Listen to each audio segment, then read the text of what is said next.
Paz, irmãos, e continua a polêmica e a divisão da igreja concernente aos posicionamentos pastorais e eclesiásticos sobre a pandemia coronavírus.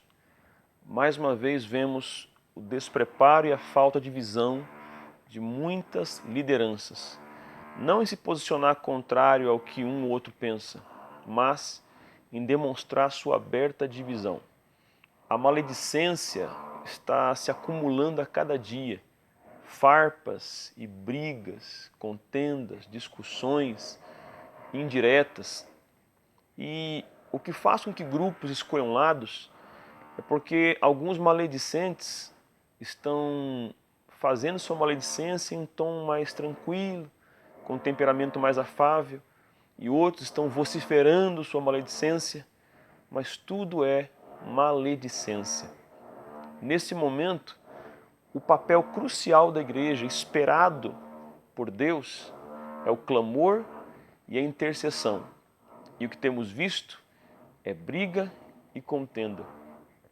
Vemos como a igreja não está preparada para situações de caos e como ainda não conhece a sua posição e o seu poder. Eu não me posiciono favorável a lado nenhum. Eu estou aqui para dizer que a igreja precisa se unir em oração, em clamor, seja numa igreja aberta ou numa casa fechada.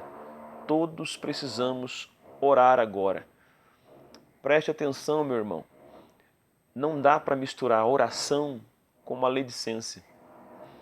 Deus não vai ouvir a oração de um povo dividido.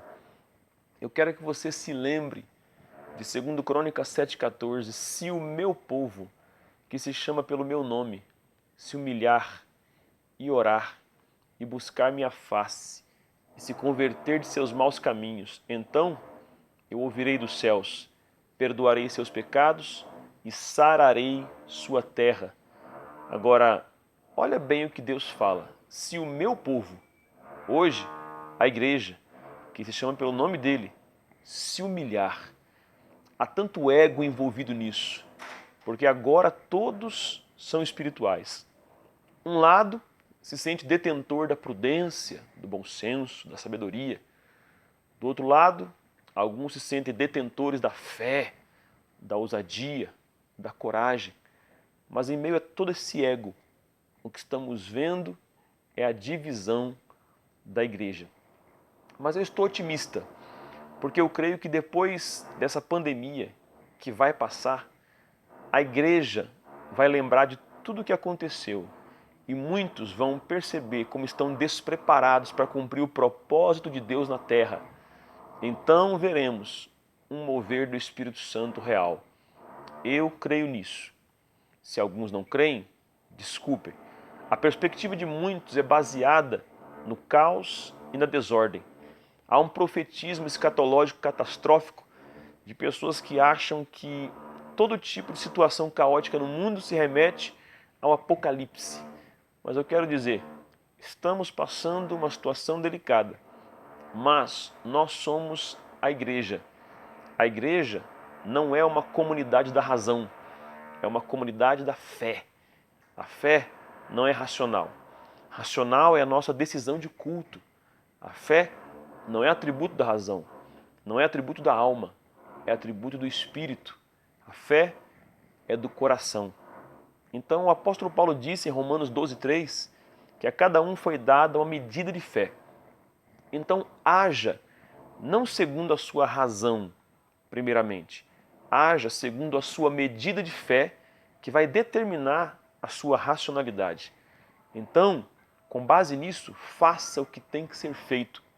Não se deixe levar por nenhum tipo de sensacionalismo. A igreja não promove o caos. A igreja não promove o medo. A igreja promove fé e esperança. Mas essa mensagem de fé e esperança fica diluída quando nós não somos um. E a oração que Jesus fez em João 17:21, Jesus pediu ao Pai, Pai, que eles sejam um, como nós somos um, para que o mundo creia que Tu me enviaste. Ou seja, A única coisa que impede que o mundo saiba e creia que Jesus é o Cristo, o Messias, o enviado de Deus, é a divisão da igreja. Então, por favor, pare agora. Pare com suas maledicências virtuais, internauticas e de redes sociais. Pare com suas maledicências com tom profético, porque isso não é profético. Profetas não jogam indiretas ou diretas em redes sociais. Profetas vão até a pessoa em questão ou as pessoas em questão, apontam o dedo no rosto e dizem: assim diz o Senhor. Tudo a mais do que isso continua sendo, repito, repito e repito, maledicência. A igreja não foi chamada para isso. Fique também com Tiago, capítulo 4, versículo 11. Não faleis mal uns dos outros. Deus em Cristo nos abençoe e nos guarde.